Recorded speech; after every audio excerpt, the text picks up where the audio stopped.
विशेष अनुष्ठान करने पड़ेंगे, उसकी निंदा ग्रह करनी पड़ेगी। निंदा ग्रह का मतलब है मन ही मन पश्चाताप होना कि मैंने गलत काम किया है। एबॉर्शन यदि आपके द्वारा हुआ है तो आपके लिए जब तक उसका प्रायश्चित नहीं मिलता है तब तक मन ही मन आपको रोना आना चाहिए, आपके मन से आंसू बहने चाहिए कि मैंने गलत काम किया, मेरे द्वारा बहुत बड़ा पाप हुआ है। इसे कहते हैं निंदा ग्रह। क्या? मन ही मन सोचना, मन ही मन इस बात का पश्चाताप करते रहना कि मेरे द्वारा एक बड़ा पाप हुआ है। और जब हमारे लिए गुरुओं की सन्निधि मिलती है तो उनके पास जाकर भक्ति पूर्वक, विनय पूर्वक नमस्कार करके अपने पापों का बखान करना चाहिए कि जो मुझे नहीं करना चाहिए था वो ये काम मेरे द्वारा हुआ है, आप मुझे प्रायश्चित देकर के कृतार्थ कीजिए, मेरे उस कर्म को आप मिथ्या सिद्ध कीजिए, मेरे उस कर्म को आप दूर कीजिए और मेरी शुद्धि कीजिए। ऐसा यदि आप पश्चाताप करके गुरुओं से प्रायश्चित लेते हो तो आपके वे सारे कर्म जो बंधे थे वे बिना फल दिए चले जाएंगे। कल बताया था कि पाप कर्म की कड़वाहट कितने प्रकार की है? नीम, कंजीर, विष। और जो कर्म आपने विष रूप से बांधा है, यदि आपने बहुत श्रद्धा और भक्ति के साथ भगवान की आराधना की है, भगवान के विधान किए हैं, भगवान के पंचकल्याणक किए हैं, आपने मन भर के दान दिया है, दान देने से भी क्या होता है?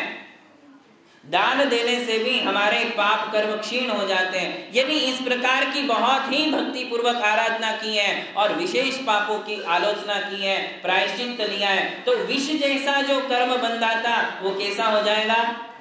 कांजीर जैसा। और कांजीर जैसा होगा तो क्या हो जाएगा? नीम जैसा। और नीम जैसा होगा तो वो क्या हो जाएगा? शून्य हो जाएगा। वो पाप कर्म बिना कड़वा फल दिए आपकी आत्मा से दूर हो जाएगा। ध्यान रखिए, ये जैनों का कर्म सिद्धांत है। जैन शास्त्रों में इसके लिए कहते हैं अपकर्षण। क्या कहते हैं? अपकर्षण। कर्मों की स्थिति और अनुभाग को घटा देना, कर्मों की कड़वाहट को घटा देना। यही बात आज मैं आपके लिए समझा रहा हूं कि एकमात्र जैन दर्शन है जो इस बात को कहता है कि हम हमारे किए हुए कर्मों को बिना फल दिए भी अपनी आत्मा से अलग कर सकते हैं। किंतु उसमें किसकी पहली आवश्यकता क्या है? सच्चे मन की। किसकी आवश्यकता है? ऐसा छल और कपट नहीं कि चलो यदि ये उपाय है तो महाराज के पास जाओ और ले लो, महाराज मेरे द्वारा ये हुआ है और मेरे को प्रायश्चित दे दो। इसका मतलब है कि आप अभी सच्चे मन से नहीं, आपको रोना आना चाहिए, आपके मन में पश्चाताप के आंसू बहना चाहिए कि मैंने गलत काम किया है और ऐसी गलती मैं पुनः कभी नहीं करूंगा।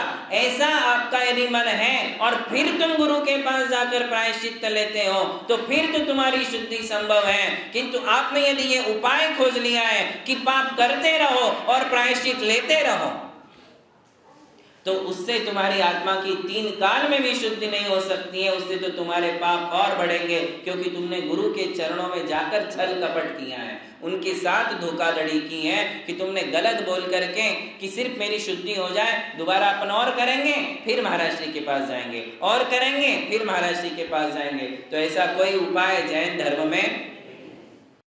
महावीर भगवान की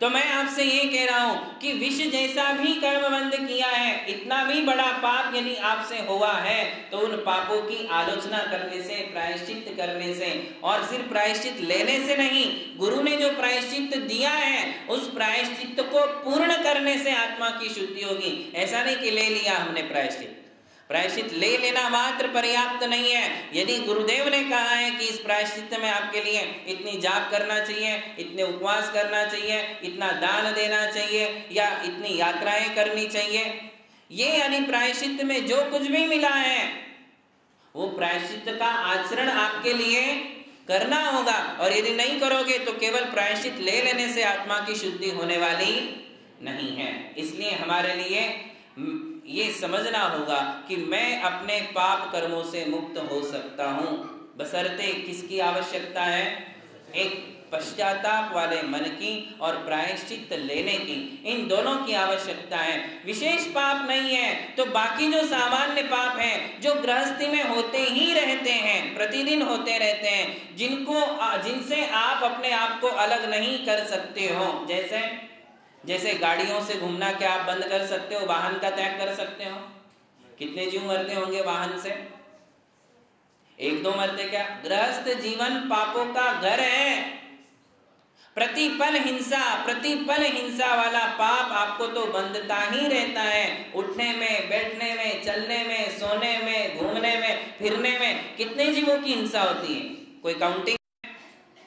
अनंत जीवों की हिंसाएं आपकी चर्या में होती रहती हैं। ये सारे पाप कैसे, इनका बैलेंस किससे हो जाता है? प्रतिदिन देव दर्शन से, प्रतिदिन भगवान के अभिषेक से, प्रतिदिन भगवान की पूजा से, बहुत ही भक्ति वाले मन से और खूब दान देने से। दान और पूजा किससे? केवल दो बातें ध्यान में रखो, दान और भक्ति। भगवान की, गुरुओं की जितनी ज्यादा भक्ति करोगे और जितना दान देते रहोगे, उससे क्या होगा? प्रतिदिन गृहस्थ कर्म में होने वाले कर्मों की निर्जरा होती जाएगी। वो कर्म तुम्हारे बिना फल दिए जाते रहेंगे। तो आपको ये बात समझ में आ गई होगी कि सामान्य पापों से छुटकारा भगवान की भक्ति से और दान से हो जाता है, विशेष पापों से छुटकारा प्रायश्चित से और आलोचना से हो जाता है, प्रायश्चित का आचरण करने से। किंतु क्या ऐसे भी कोई कर्म हैं जिनकी शुद्धि संभव नहीं है? ऐसे कर्म? मैंने कहा था ना, कुछ कर्म है जिनका फल भोगना ही पड़ता है। अब वो कौन से कर्म हैं?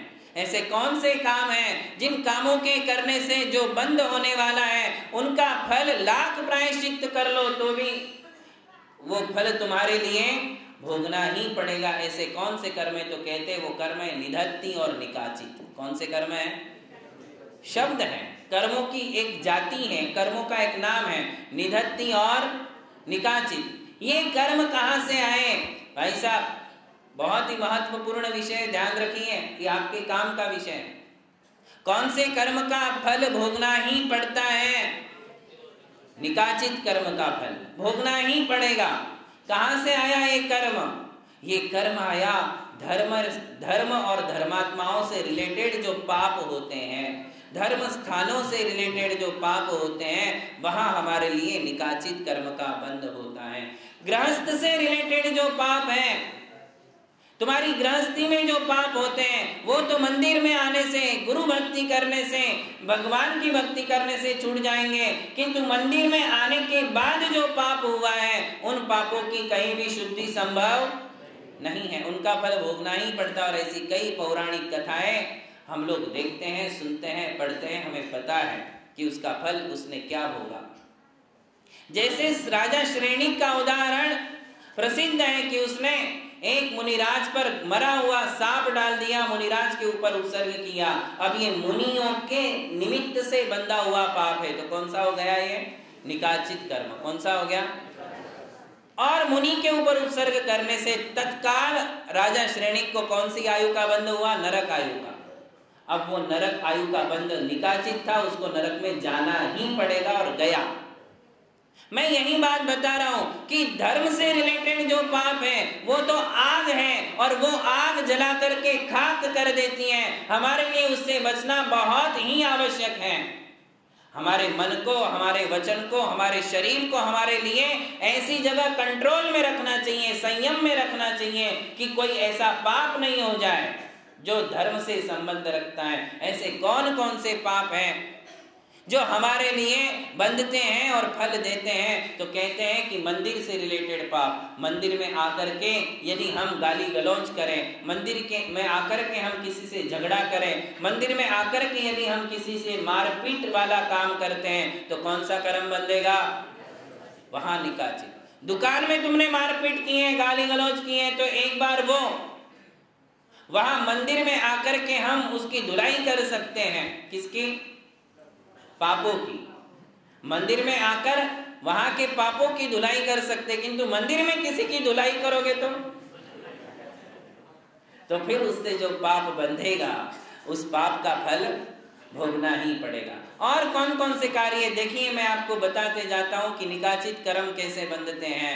यदि हमने बोली है और बोली का पैसा नहीं दिया तो कौन सा कर्म बंधेगा? कई लोग बोलियां लेने का बड़ा शौक रखते हैं। बोले हमारे गांव में तो 21 लाख, 41 लाख, 51 लाख, 1-1 करोड़ तक बोली जाती महाराज। हम बोले देते कितने हो? देते कितने वापिस देते कितने हो? बोली तो बहुत बड़ी बोल लेते। बोले नहीं, हमारे यहाँ तो रिवाज है 20% दे दो, फ्री हो जाओ। क्या काम की वो बोली? झूठी इज्जत, झूठा सम्मान पाने के लिए हम बोलियां बोले। ऐसा क्या काम का है? जो बोला है वो दे देना चाहिए विदिन 1 मंथ। कितने में दे देना चाहिए? यदि बड़ी राशि है तो बात अलग है, किंतु ऐसी राशि है जो हम दे सकते हैं, 1 महीने के अंदर अंदर बोला हुआ दान हमारे लिए दे देना चाहिए। जो लोग बोली बोलते हैं, मैं आपको इसकी एक जीती जागती घटना बताऊंगा। एक नेफेंसी रोड पर है सेठ जी, वो रहते थे और उनको बोलियां बोलने का बड़ा शौक। जहां जाए वहां बोली, जहां जाए वहां बोली, जहां जाए वहां बोली बोलते ही थे और कभी कहीं का पैसा नहीं चुकाते थे। पार्टी पूरी गड़बड़ा गई और जीरो में आ गई। जो अरबों में खेलते थे वो जीरो में आ गए। इसी जन्म की बात है, इसी जीवन की बात है। इसलिए ऐसा कोई झूठा सम्मान, झूठी प्रशंसा के लिए बोलिया कभी नहीं बोलना। उतने ही पांव पसारो जितनी बिछोना जितना है, उतने ही पांव पसारना चाहिए। हमारी जितनी हैसियत है उतनी बोली बोलो, जितना हम दे सकते हैं उतना बोलो, जो महीने भर के अंदर हम चुका सकते हैं उतना ही हमारे लिए बोलना चाहिए। वरना हमारे लिए कौन सा कर्म बंद होता है? निकाचित कर्म का बंद होता है। फिर कहते हैं कि बोली का पैसा जो आया है आपने तो दे दिया, आप छूट गए। बोली है, अब आपको दे देना चाहिए। ये कभी नहीं सोचना कि मैंने बोली ली है किंतु मुझे डाउट है कि वो वहां लगेगा या नहीं लगेगा।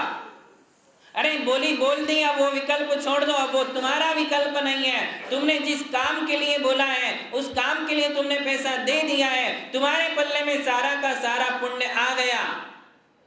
अब ये किसके माथे जाएगा? जिसने वो बोली का पैसा लिया है, जिस संस्था के पास आपने पैसा भेजा है। उस संस्था में यदि पैसा जो इकट्ठा होता है दानवीर लोगों का, लोगों के द्वारा आए हुए दान का पैसा जो संस्था में इकट्ठा हुआ है, चाहे वो मंदिर वाली संस्था हो, चाहे तीर्थों की संस्था हो, चाहे वो कोई भी कमेटी हो, वहां यदि हमने वो पैसा पहुंचा दिया तो आप तो बरी हो गए, आपने तो सारा पुण्य कमा लिया। सिर्फ एक बात है कि उसमें आपने विकल्प नहीं करना। बोली बोल दी, बोली के पैसे दे दिए, लगे कि नहीं, कुछ लगा कि नहीं। यदि ये सोचते जाओगे, जितना सोचोगे उतना दान का फल घटता जाएगा। इसलिए इस विषय में सोचना ही नहीं कि वहां क्या हो रहा।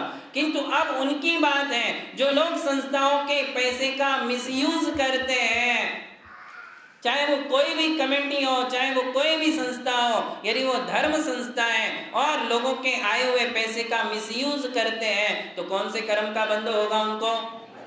और खतरनाक कर्म बंधेगा। आप रेण सारजी में पढ़ोगे तो आप चौंक जाओगे कि क्या क्या लिखा है। बोले वो तणुकुट्टी, यानी उसके लिए पूरे शरीर में कुष्ठ रोग फैल जाएगा, हैंडीकैप्ड बन जाएगा, मृत्यु अच्छी नहीं होगी, आदि अनेक बातें रेण सारजी में लिखी हुई है। जो जीर्णोद्धार का, प्रतिष्ठा का, विधान का, मंदिर का पैसा लेकर के उसका मिसयूज करते हैं और जो लोग बोली बोल कर के पैसा नहीं देते हैं, दोनों के लिए रेण सार ग्रंथ में बातें लिखी हुई है। कौन सा कर्म है वो? निकाची। क्यों आया ये? क्योंकि हमने जो पैसा बोल करके नहीं दिया उस कारण से, या फिर जिन्होंने वो पैसा लिया और अपने घर के लिए उसका यूज किया है, यदि वो अपने निजी कार्यों के लिए उन पैसों का उपयोग करते हैं तो उनके लिए कौन सा कर्म बंधा? निकाचित नाम का। ये 2 कारण हो गए। अब तीसरा कारण लीजिए, यदि हम मुनियों की निंदा करते हैं, आरिका माताओं की निंदा करते हैं, यदि हम व्रती प्रतिमाधारियों की निंदा करते हैं तो भी कौन सा कर्म बंधेगा? निकाचित कर्म बंधेगा। यहां भी हमारे लिए सावधान रहना चाहिए। हम बैठे हैं और हमारे लिए काम कोई नहीं है, 4 लोग बैठ जाते गप्पा मारने के लिए। अब करें तो क्या करें? अपने खुद के बेटे बहुओं की तो नहीं कर सकते, तो किसकी उड़ाए? बोले मुनियों की उड़ा लो, वो तो किसी के नहीं है। और हम साधुओं की निंदा करने लग जाते हैं। ध्यान रखना, साधु की भी निंदा निकाचित कर्म का बंध करवाती हैं। उस जन्म में भी वो सड़ा देती हैं और अगले जन्म में भी वो कड़वा फल देती हैं। इसलिए कभी मुनि की निंदा नहीं करना चाहिए। कई एग्जाम्पल इसके हैं, आपने देखे हैं। जब सती सीता ने पूर्व जन्म में किसी मुनि और आरिका को देख करके उनका अपवाद किया था, तो इस जन्म में सीता का शील निर्दोष होने पर भी उसके लिए अपवाद लगा। श्रीपाल ने पूर्व भाव में किसी मुनि को देखकर कहा, ये तो गंदे हैं, कैसे दिखते हैं, इनको उठाओ, इनको फेंको नदी में, ऐसा श्रीपाल ने कहा था। सेम उसके साथ हुआ, उसके तन में कुष्ठ रोग हो गया। उसके लिए जितने लोगों ने साथ दिया था उन सारे 700 आदमियों को कुष्ठ रोग हो गया और ये श्रीपाल राजा भी नदी में फेंका गया। सेम ज्यों का त्यों उसके साथ हुआ। देखिए ये निंदा, मुनियों की निंदा। हम क्या करते हैं मुनियों के सामने? आपको क्या अधिकार है साधुओं की निंदा करने का, आरिका माताओं की निंदा करने का? आप तो उनके सामने त्याग में, संयम में, साधना में, तपस्या में जीरो हो। बताइए आप क्या साधना कर सकते हो जो मुनि गण हमारे करते हैं? मुनियों के त्याग के सामने आपका त्याग शून्य है और फिर भी हम साधुओं की निंदा करते हैं। बैठे बैठे हम साधुओं के बारे में बोलते रहते हैं कि वो तो ऐसे हैं, वो तो ऐसे हैं, वो तो ऐसे हैं, उनके पास ये है, वो तो सामायिक करते हैं कि नहीं करते, वो क्या करते हैं पता नहीं है। अरे तो तुम्हें क्या ठेका लिया है क्या? तुम्हें ठेका दिया गया है कि तुम ध्यान देना साधुओं के पास? आपका काम है कि हमारे लिए यदि दिगंबर मुद्रा दिखती है तो हमारे लिए उनकी भक्ति करना है, सेवा करना है, आहार दान देना है। यदि साधु दोष लगाता है तो साधु को उसका फल भोगना पड़ेगा। किंतु साधु तो 7 प्रकार का प्रतिक्रमण करता है। कितने प्रकार के प्रतिक्रमण है? 7 प्रकार के।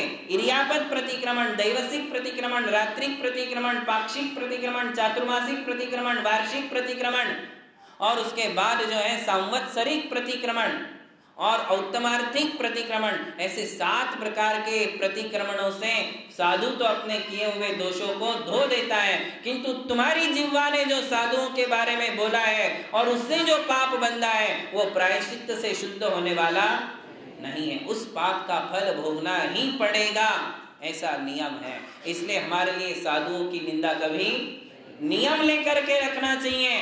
एक बार रात्रि भोजन छोड़ा या नहीं छोड़ा, एक बार आलू प्याज छोड़ा या नहीं छोड़ा, उसके पहले यदि कुछ छोड़ना है तो क्या छोड़ना? मैं साधुओं की निंदा अपने जीवन में कभी नहीं करूंगा, मैं आरिका माताओं की निंदा अपने मुख से कभी नहीं करूंगा। ये नियम अपने जीवन में हमारे लिए रखना चाहिए, क्योंकि उससे तुम्हारा ही घाटा है। किसका घाटा है?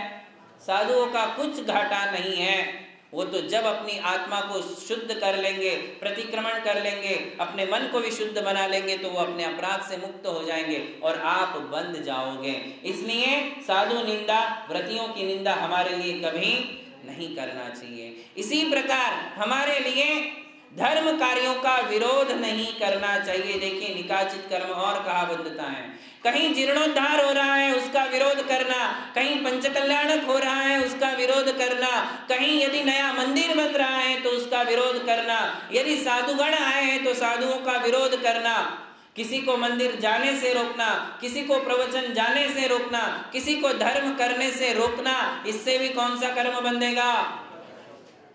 निकाचित कर्म का बंध होता है। ये काम भी हमारे लिए कभी नहीं करना। हमसे होता है उतना धर्म करें, किंतु यदि कोई दान देता है, यदि कोई नया मंदिर बनवाता है तो तुम्हारे लिए विरोध करने की क्या आवश्यकता है? तुम्हारी आंटी से दाम जा रहे क्या?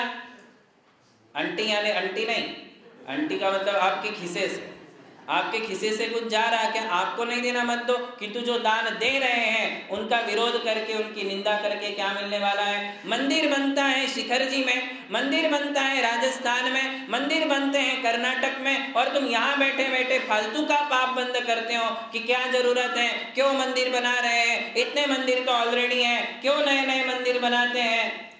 इससे तुमने क्या किया? बैठे बैठे महान पाप कर्म का बंद किया, तुमने निकाचित कर्म का बंद कर लिया।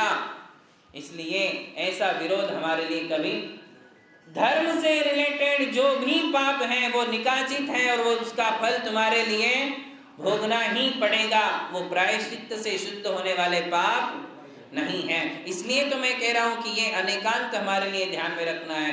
तीर्थ वंदना के लिए जाते हो, तीर्थों पर या मंदिरों में कभी हमारे लिए ब्रह्मचर्य का भंग नहीं करना चाहिए। समय शिखर की यात्रा को निकले हो, समय शिखर जी में जाकर, मांगी तुंगी जी में जाकर, श्रवण बेलगोला में जाकर तीर्थ वंदना का पवित्र उद्देश्य लेकर के गए हो, तीर्थों पर जाकर के हमारे लिए ब्रह्मचर्य का भंग कभी नहीं करना चाहिए। मंदिरों में, तीर्थों में जाकर यदि हम अपने ब्रह्मचर्य का भंग करते हैं तो कौन से कर्म का बंध होगा?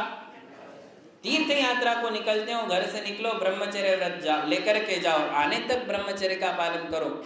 एटलीस्ट तीर्थ के ऊपर जाकर के हमारे लिए ब्रह्मचर्य का भंग नहीं करना चाहिए। ऐसा करने से भी कौन सा कर्म बनता है?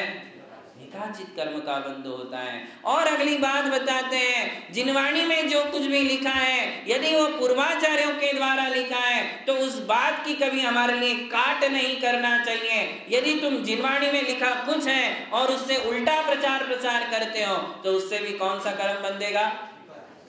जैसे जिनवाणी कहती है कि पंचम काल के अंत तक मुनि रहेंगे, पंचम काल के अंत तक धर्म रहेगा। यदि ये शास्त्र में लिखा है तो वो मेरे लिए शिला के ऊपर उकेरी हुई लकीर के समान है, वो मेरे लिए मान्य है। यदि उसमें लिखा है फिर भी ये कहना कि पंचम काल में तो मुनि होते ही नहीं। आज एक ऐसा बहुत बड़ा समुदाय है जो मानता नहीं है कि पंचम काल में भी साधु होते हैं, वो नहीं मानते हैं और उसका जिनवाणी से गलत सलत प्रचार प्रसार करने में अपनी पूरी जिंदगी निकाल देते हैं। यानी जिनवाणी में लिखा है कि अभिषेक ऐसा ही होता है, जिनवाणी में लिखा है कि पूजन ऐसे ही इन द्रव्यों से की जाती है, तो फिर हमारे लिए उसमें किसी प्रकार की शंका कुशंका करने के लिए स्थान नहीं है। जब जिनवाणी में है, ये दर्पण है और हमारे सामने है, 11वीं 12वीं शताब्दी का लिखा हुआ है, 5वीं शताब्दी का लिखा हुआ है, उसमें है कि ऐसे ऐसे द्रव्य से पूजा करो, ऐसे ऐसे द्रव्यों से अभिषेक करो। जब लिखा है तो तुम्हें लिए मानने में क्या तकलीफ है? क्या हम उनसे ज्यादा होशियार है? नहीं है। तो जिनवाणी में यदि लिखा है तो वो मेरे लिए बिल्कुल आंखें बंद करके मान्य है, उसमें मुझे शंका करने के लिए स्थान नहीं है। किंतु हम यदि उससे गलत प्रचार प्रसार करके लोगों को भटकाने का काम करते हैं, लोगों को बहकाने का काम करते हैं कि ऐसा नहीं है, ऐसा नहीं है, ऐसा नहीं है, तो उससे भी कौन से कर्म का बंध होगा? निकाचित कर्म का बंध होगा। जिनवाणी से विरुद्ध प्रचार प्रसार हमारे लिए नहीं करना चाहिए। ये एक बात है। ऐसी कई बातें हैं कि हमारे लिए धर्म, देखिए कौन कौन सी बातें। एक है देव, शास्त्र, गुरु, भगवान के मंदिर, भगवान की मूर्ति, हमारे गुरु, जिनवाणी, तीर्थ क्षेत्र, सिद्ध क्षेत्र, अतिशय क्षेत्र, इनसे रिलेटेड कोई भी पाप कर्म यदि हम बांधते हैं तो वो कौन सा कर्म होता है? निकाचित। शब्द याद हो गया सबको? निकाचित कर्म। और इनकी प्रायश्चित्त से शुद्धि संभव। अंजनाने जो है अपनी सौत के साथ ईर्ष्या भाव रखकर पूर्व जन्म में अपनी सौत, उसकी जो सौत थी, उसकी जो जेठानी या सौत थी, वो प्रतिदिन जो है भगवान का अभिषेक पूजन करती थी। तो इसको मन में जेलस होती थी कि ऐसा क्यों करती हैं। कई देवरानी जेठानियों को अपनी देवरानी जेठानी से ईर्ष्या होती है, क्योंकि वो रोज मंदिर जाती हैं। तुम मंदिर जाओ, खुद को मंदिर जाना नहीं। अब वो रोज मंदिर जाती है तो उसकी पहचान बनने ही वाली है समाज में। यदि तुम्हारी जेठानी या देवरानी रोज मंदिर जाएगी तो उसको समाज में सब समझने लग जाएंगे, जानने पहचानने लग जाएंगे। अब तुमको जेलस होती है कि इसको तो सब पूछते हैं तो मुझे तो कोई पूछता ही नहीं है। और ऐसी ईर्ष्या में अंजना ने पूर्व जन्म में किया क्या पता है? उसने वो मूर्ति उठा ली जिसकी वो रोज अभिषेक पूजन उसकी सौत करती थी। उसने वो मूर्ति उठाई और एक कुएं में छुपा ली। 22 घड़ी के लिए छुपाई थी। कितनी? 22 घड़ी के लिए। एक घड़ी 24 मिनट की होती है। ऐसी कितनी घड़ी? 22 घड़ी के लिए। 22 घड़ी के लिए उसने वो मूर्ति छुपाई। उसके बाद एक संयम श्री राम की आरिका घर में आई। उसके लिए वो स्थिति समझ में आई। उसने अपना आहार की मुद्रा छोड़कर उपवास ले लिया और उसको समझाया कि रे मूर्खे, तूने कितना बड़ा पाप किया है, पता है इसका क्या फल होगा। जब आरिका के समझाए जाने पर उसको समझ आई तो वो गई और कुएं में से मूर्ति निकालकर यथास्थान उसने विराजमान की। आरिका माता के पास रोने के बाद भी और प्रायश्चित करने के बाद भी उसको अंजना के भव में 22 साल तक पति का वियोग सहना पड़ा। पति के घर थी, किंतु पति ने 22 साल उसका मुंह नहीं देखा। देखिए ये कर्म का फल कैसा होता है, कहां से कैसा कर्म फल आएगा हमारे लिए पता।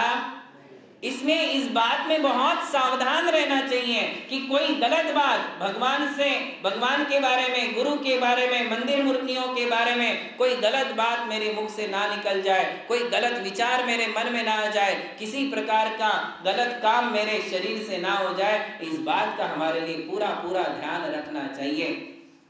अन्य क्षेत्रे कृतं पापम धर्म क्षेत्रे विनश्यति, धर्म क्षेत्रे कृतं पापम वज्रलेपो भविष्यति। अन्य जगह में किया हुआ पाप मंदिर में और धर्म स्थान में आने से छूट जाएगा, किंतु धर्म स्थान में यदि पाप हुआ है तो वो वज्रलेप हो जाता है। वज्रलेप पता है, जैसे हम प्राचीन मूर्तियां क्षरण होती है तो उसका वज्रलेप करते हैं, तो वो वज्रलेप कैसा होता है, फिर कभी नहीं निकलता है। वैसे ही ये पाप कर्म वज्रलेप का रूप लेकर के हमारी आत्मा में आते हैं, बंधते हैं और उसके बाद फिर वो फल देकर के ही जाते हैं। वो रुलाते हैं, वो भटकाते हैं, दर दर की ठोकर खिलवाते हैं। इसलिए निकाचित कर्मों से हमारे लिए पूरी तरह से बचना चाहिए। और जो सामान्य या विशेष पाप हमारे गृहस्थी में हमारे द्वारा हुए हैं उसका हमारे लिए क्या करना चाहिए, प्रायश्चित कर लेना चाहिए, या प्रतिदिन भगवान की आराधना करते रहना चाहिए। इससे हमारे उन पापों का बैलेंस बनता है। धर्म स्नेही बंधुओं, तो ये अनेकांत हम समझते हुए चले कि जैन धर्म में कुछ कर्म ऐसे हैं जिनका फल भोगना ही पड़ता है, उन कर्म के बंध से हमारे लिए बचना चाहिए। और कुछ कर्म ऐसे हैं जिनके हम धार्मिक अनुष्ठान के द्वारा, प्रायश्चित आदि के द्वारा शुद्धि कर सकते हैं, उनकी शुद्धि हमारे लिए कर लेना चाहिए। महावीर भगवान की जय।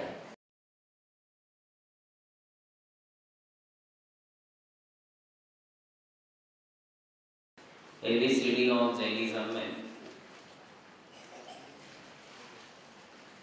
हमारे 3 लेसन पूर्ण हुए हैं। पहले लेसन में हमने नमोकार महामंत्र का अर्थ सीखा था। दूसरे लेसन में देव दर्शन विधि हमने सीखी थी कि भगवान के दर्शन कैसे करना चाहिए। तीसरे लेसन में पुण्य और पाप का फल आपके लिए सिखाया गया था कि कैसे कर्म आते हैं, कैसे कर्म बंधते हैं और वे अपना फल कैसे देते हैं, कड़वे और मीठे फल कैसे होते हैं, कौन से कर्मों का फल भोगना ही पड़ता है, आदि आदि बातों की चर्चा हमने पुण्य और पाप का विपाक या पुण्य और पाप का फल इस लेसन में की थी। आज हम नया विषय प्रारंभ करते हैं। विषय बहुत ही सिंपल है, सरल है, लगभग कई लोग जानते होंगे, किंतु मैं उन लोगों के लिए ये विषय प्रारंभ कर रहा हूँ जिनके लिए इसकी पूर्ण जानकारी नहीं है। और वो अपना विषय है कि हमारे भगवान कैसे होते हैं, हमारे भगवान का स्वरूप क्या है। जैन दर्शन ने परमात्मा का क्या स्वरूप माना है, भगवान का शरीर कैसा होता है, भगवान की आत्मा कैसी होती है, भगवान कहाँ विराजते हैं और हमारे लिए भगवान से क्या लाभ है। सबसे मुख्य बात कौन सी है, जो हमने लास्ट में बताई कि हमें भगवान से क्या लाभ है। भाई भगवान है, ठीक है, मान लिया कि भगवान है, उनका शरीर ऐसा है, उनका ज्ञान इतना है, उनकी आत्मा इतनी पवित्र है, निष्कलंक है, आदि आदि, किंतु हमें तो लाभ होना चाहिए। बात तो वही आती है घूम फिर के कि ये बात सीखने के बाद, ये विषय सीखने के बाद हमें इससे क्या लाभ है, तो लाभ ही लाभ है। भगवान से हमारे लिए लाभ ही लाभ है, हानि किंचित मात्र भी नहीं है, तोटा 0% है और लाभ 100% है। कितना है, किंतु हम इस बात से अनजान हैं, हमें पता ही नहीं है। आप में से सबको पता नहीं है कि हमें भगवान से क्या लाभ है और हमें भगवान क्या देते हैं और हमें भगवान से क्या मिलता है। लगभग लोग ये आज जानते हैं कि जैनों के भगवान कुछ नहीं देते हैं, वो तो वीतराग है कि नहीं। यही बात आपने आज तक सुनी है, समझी है, अध्ययन किया है कि जैनों के भगवान तो वीतरागी है, वो देते थोड़ी ना है। और भाई जब देते ही नहीं तो हम मंदिर जाते किस लिए हैं? जहां से हमारे लिए कोई लाभ नहीं है वहां हम जाते किस लिए हैं?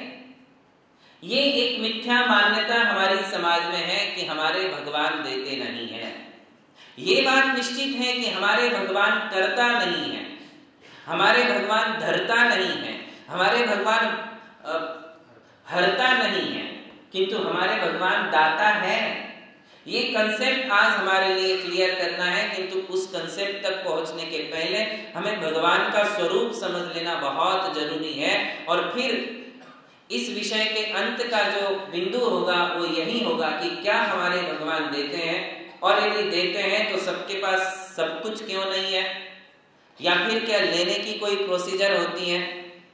ये बात हम आपके लिए अंत में बताएंगे, किंतु सबसे पहले हम समझेंगे कि हमारे भगवान कैसे हैं। तो बात समझ लीजिए कि नमोकार मंत्र के पहले जो 2 पद हैं, कौन से? नमो अरिहंताणम और नमो सिद्धाणम, ये 2 पद भगवान के हैं। इन दोनों को हम भगवान मानते हैं, अरिहंत भगवान और सिद्ध भगवान। और अंत के जो 3 पद हैं, शेष पद, नमो आईरियाणम, नमो उवज्झायाणम और नमो लोए सवसाहुणम, ये 3 पद गुरुओं के हैं। किसके हैं? गुरुओं के। पहले 2 पद भगवान के और अंत के 3 पद गुरुओं के हैं। आज हमारे लिए भगवान की जानकारी लेना है। और भगवान कैसे हैं? तो कहते हैं अरिहंत भगवान है और सिद्ध भगवान है। 2 भगवान क्यों है, एक ही क्यों नहीं है? तो इसमें भी कोई विशेषता है। अरिहंत ही बाद में सिद्ध बन जाते हैं। ऐसा नहीं कि अरंत भगवान अलग है, सिद्ध भगवान अलग है। अरिहंत अरंत ही होते हैं, सिद्ध सिद्ध ही होते हैं। जिन्हें अरिहंत बनना है वो अरिहंत बन जाए, जिनको सिद्ध बनना है वो सिद्ध बन जाए, ऐसा नहीं है। हर साधु, हर अरिहंत साधु पद से ही अरिहंत पद को प्राप्त होते हैं। भगवान बनने के पहले क्या बनना जरूरी है? साधु बनना बहुत जरूरी है। साधु ही अरिहंत बनते हैं और अरिहंत ही बाद में क्या बनते हैं? सिद्ध है, सुप्रीम पोस्ट है। अब इसके आगे और कोई अवस्था नहीं है, ये जीव की शाश्वत अवस्था है, परमानेंट। उसी पोस्ट में रहते हैं, उसी अवस्था में रहते हैं और आनंद का अनुभव करते हैं। सिद्धों को हम बाद में समझे, पहले हम अरिहंतों को समझे, क्योंकि मंदिर जो बनते हैं वो किनके बनते हैं? अरिहंतों के बनते हैं। मूल नायक प्रतिमाएं किसकी होती है? अरिहंत भगवान की होती है। सिद्ध भगवान की कोई मूल नायक प्रतिमा नहीं होती। तो हम पहले अरिहंत भगवान को समझ लें कि हमारे अरिहंत कैसे होते हैं। अरिहंत ये किसी व्यक्ति का नाम नहीं है, पहली बात। अरिहंत किसी व्यक्ति का नाम नहीं है कि ये अरिहंत है, ये अरिहंत है, ऐसा नहीं। अरिहंत एक पोस्ट है। क्या है? पद है। इन्हें हम परमेष्ठी कहते हैं। क्या कहते हैं? परमेष्ठी। 5 को परमेष्ठी कहते हैं, अरिहंत, सिद्ध, आचार्य, उपाध्याय और साधु। आप लिखने में मग्न रहोगे तो सुन नहीं पाओगे, हम आपको लिखा देंगे, और आप नहीं लिखोगे तो लिखा लिखाया भेज देंगे।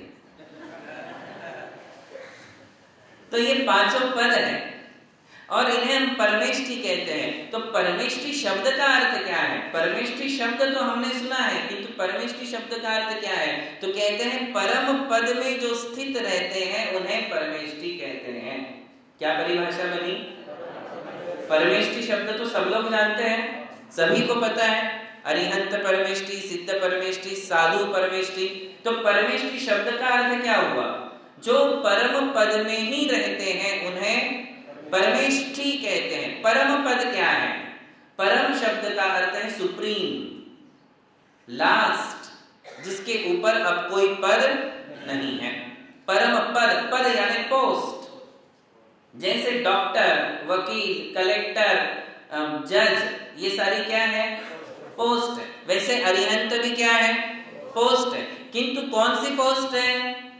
परम है, परम पद, सुप्रीम पोस्ट। बात समझ में आ रही? सुप्रीम पोस्ट, इसके ऊपर कोई पोस्ट नहीं है।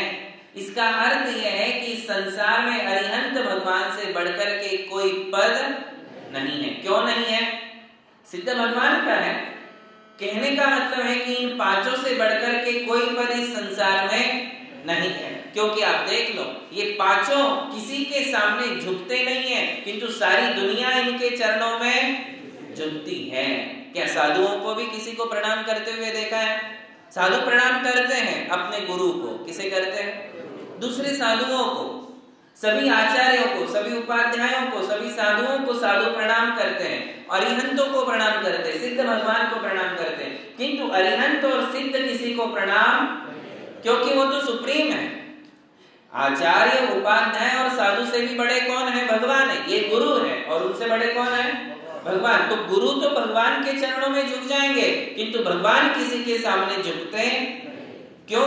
क्योंकि झुकना उसे पड़ता है जो अभी अधूरा है। जो पूरा हो चुका है उसे झुकने की जरूरत नहीं है। हम अधूरे हैं, अभी भी हमें कुछ पाना है, अभी भी हमें कुछ करना है। ये जिनकी अवस्था है वो लोग अपने से बड़ों के चरणों में झुकते हैं, किंतु अरिहंतों को अभी कुछ भी पाना नहीं है, अभी उनको कुछ भी करना नहीं है, कुछ भी पाना नहीं है। पाने योग्य सब कुछ उन्होंने पा लिया। किसने? अरिहंत भगवान ने। अब उन्हें कुछ भी संसार में कोई काम शेष नहीं है। इसलिए अरिहंत और सिद्ध ये सुप्रीम पोस्ट है, इनसे बढ़कर के कोई पद नहीं है। इंद्र भी उनके चरणों में झुकते हैं। चक्रवर्ती, सेठ, साहूकार, राजे, महाराजे ये सब अरिहंतों के चरणों में झुकते हैं। इसलिए अरिहंत कौन सा पद हो गया? परम पद। कौन सा पद हो गया? परम पद। अब इससे बढ़कर के कोई पद इस संसार में नहीं है। अब हम थोड़ा आगे बढ़े कि पद है तो पद के साथ क्या होती है भाई? पोस्ट के साथ क्या होती है? सबके पास डिग्री होती है। क्या होती है? डिग्री नहीं तो पोस्ट नहीं। नाम के कोई डॉक्टर बन जाते क्या? नाम के कोई कलेक्टर हो जाते? नाम का कोई वकील होता है?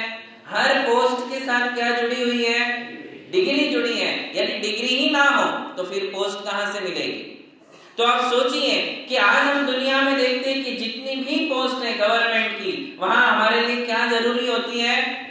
डिग्री तो बहुत ही जरूरी होती है। उसके बाद ना कोई वकील है, ना कोई जज है, ना कोई कलेक्टर है, ना कोई पुलिस है, ना कोई डॉक्टर है, कुछ भी नहीं है। हर एक पद के साथ डिग्री है। तो आप सोचिए जो सुप्रीम पोस्ट है, अरिहंत भगवान की पोस्ट है, अरिहंत भगवान का पद है, उनके साथ भी तो कोई ना कोई डिग्री होगी, होनी चाहिए। नहीं तो क्या होगा? क्या होगा? कोई भी अरिहंत बन जाएगा, कोई भी भगवान बन जाएगा। यदि कोई गवर्नमेंट की ऑथोराइज्ड कोई डिग्री नहीं है तो कोई भी डॉक्टर बन जाएगा। अपने साथ डॉक्टर लगा लो। आज क्या आप अपने साथ डॉक्टर लगा सकते हो? क्यों नहीं लगा सकते हो? डिग्री नहीं है, और लगाओगे तो कानूनन अपराध हो जाएगा। बस इसी प्रकार से भगवान भी हर कोई नहीं बन सकता है। भगवान बनने की भी एक डिग्री है, किंतु आज वो गवर्नमेंट में मान्य नहीं है, इसलिए टेम्पल्स बन गए और सारे भगवान बन गए। यदि गवर्नमेंट के थ्रू यदि ये प्रूव्ड हो जाता कि भगवान की इतनी डिग्री होना चाहिए तो क्या इलीगल मंदिर बन सकते थे? किसी को भी उसमें बैठाया जा सकता था। किंतु आज दुनिया में मंदिर ही मंदिर है, जो चाहे जिसको चाहे भगवान मान लेता है। ऐसा क्यों? क्योंकि गवर्नमेंट से कानूनन वो कोई डिग्री नहीं है, किंतु धर्म शास्त्रों में लिखी हुई वो डिग्री है। जैन धर्म ने जो भगवान की डिग्री बताई, इस संसार के किसी भी धर्म या संप्रदाय में भगवान की कोई डिग्री नहीं है। समझने की कोशिश करिए आप।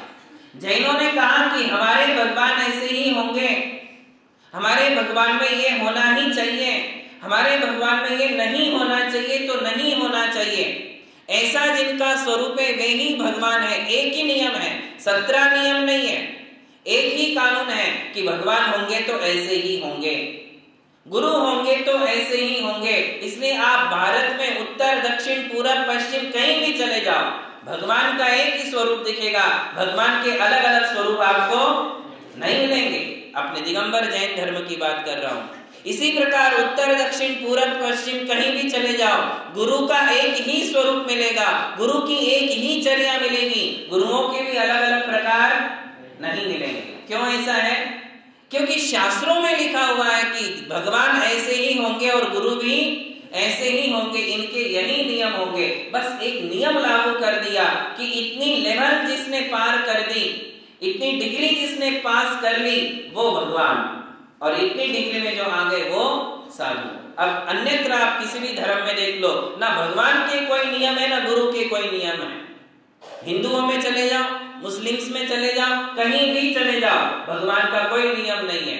उनको पूछो, आप आपके फ्रेंड सर्कल में आप अपने फ्रेंड्स लोगों से पूछिए, यदि कोई वैष्णव है, कोई हिंदू है, कोई मुस्लिम है, कोई क्रिश्चियन है, कोई बौद्ध है, उन्हें पूछो भैया आपके यहाँ भगवान किसे माना गया है, भगवान का क्या स्वरूप है, लॉजिक क्या है। लॉजिक तो पूछो कि एक नियम क्या बनाया गया है कि इतनी डिग्री पार करने के बाद या इतने नियमावलियों का पालन करने के बाद वो भगवान, ऐसे नियमों का पालन करे वो गुरु। है क्या कोई नियम? ना गुरुओं के कोई नियम है। कितनी भी बार खा लो, कुछ भी खा लो, कहीं भी खा लो, कैसे भी रह लो, एक नियम आपको कहीं भी किसी साधु संप्रदाय के नहीं मिलेंगे, ना गुरुओं के मिलेंगे ना भगवान को। किंतु हमारे गुरुओं के जो पंचम काल में नियम है वही चतुर्थ काल में थे, जो चौथे काल में थे वही आज नियम है। पहले भी साधु एक बार आहार करते थे, आज भी कर रहे, अनादि काल से कर रहे, अनंत काल तक एक ही बार आहार करेंगे, दोबारा आहार नहीं तो नहीं। हाथ से कैशलोस तो हाथ से ही करेंगे। और इसी प्रकार पैदल विहार करना है तो पैदल ही करेंगे। इसी प्रकार भगवान को देख लो, भगवान की मुद्रा खड्गासन या पद्मासन दो ही मिलेगी। इसके अलावा कोई मुद्रा आज तक आपने भगवान की देखी? कहीं भी चले जाओ, देश में चले जाओ, विदेश में चले जाओ, हमारे भगवान की क्या मुद्रा मिलेगी? या तो पद्मासन, पद्मासन का मतलब बैठी हुई मुद्रा, या तो खड्गासन, खड्गासन यानी खड़ी मुद्रा, खड़े ध्यान में निश्चल, ऐसी दोनों मुद्रा मिलेगी। इसके अलावा तीसरी मुद्रा भगवान की अलाउ ही नहीं है। तो मैं वही बात आपके लिए बता रहा हूं कि जैन धर्म ने कसौटी पे कस के, जैसे सोना होता है, सोने पर, सोने की परीक्षा कहां करते हैं? कसौटी पे कस के, कसौटी से परीक्षा होती है सोने की। बस इसी प्रकार से जैनों ने भी वो जो भगवान माने हैं वो बिल्कुल परीक्षा करके माना है कि हाँ ये भगवान कहलाने के लायक है। जैनों ने उसकी एक व्याख्या की, उसकी एक परिभाषा की, उनके एक संविधान बताए, उनके नियम बताए, किसके? भगवान के, कि भगवान कैसे होते हैं। तो देखिए वही बात मैं आपको बताता हूं कि भगवान अंदर से कैसे होते हैं और बाहर से कैसे होते हैं। ये दो बातें मैं आपको बता रहा हूं, दो बातें सीखना है कि भगवान हमारे बाहर से कैसे हैं और अंदर से कैसे हैं। तो हम पहले बाहर की चर्चा कर लें, क्योंकि आप पहले बाहर से ही भगवान को देख सकते हो, अंदर से तो नहीं देख सकते हो। देखिए हमारे भगवान बाहर से कैसे है। देखिए आप एक बार याद करिए हमारे भगवान कैसे, हम जो जो बातें बता रहे वो आपको उन पर मिलेगी। हमारे भगवान के पास कपड़े नहीं है, पहली बात। हमारे भगवान के पास कोई अलंकार या आभूषण नहीं है, मेकअप नहीं है, मतलब कोई भी प्रकार का अलंकार, आभूषण, मेकअप कुछ भी नहीं है। ये दो चीजें। तीसरी बात, हमारे भगवान के पास वेपन्स नहीं है, अस्त्र शस्त्र नहीं है। है क्या? देख रहे हैं आप भगवान को? भगवान की मूर्ति आपके सामने है, पार्श्वनाथ भगवान दिख रहे हैं। ये तीनों चीजें हैं, क्लोथ्स नहीं, ऑर्नामेंट्स नहीं, वेपन्स नहीं। और चौथी बात कहते हैं हमारे भगवान के साथ लेडीज नहीं होती हैं। क्या नहीं होती है? स्त्री नहीं होती है भगवान के साथ। ये चार चीजें आपको भगवान के साथ कभी नहीं मिलेगी। देख लिया आपने?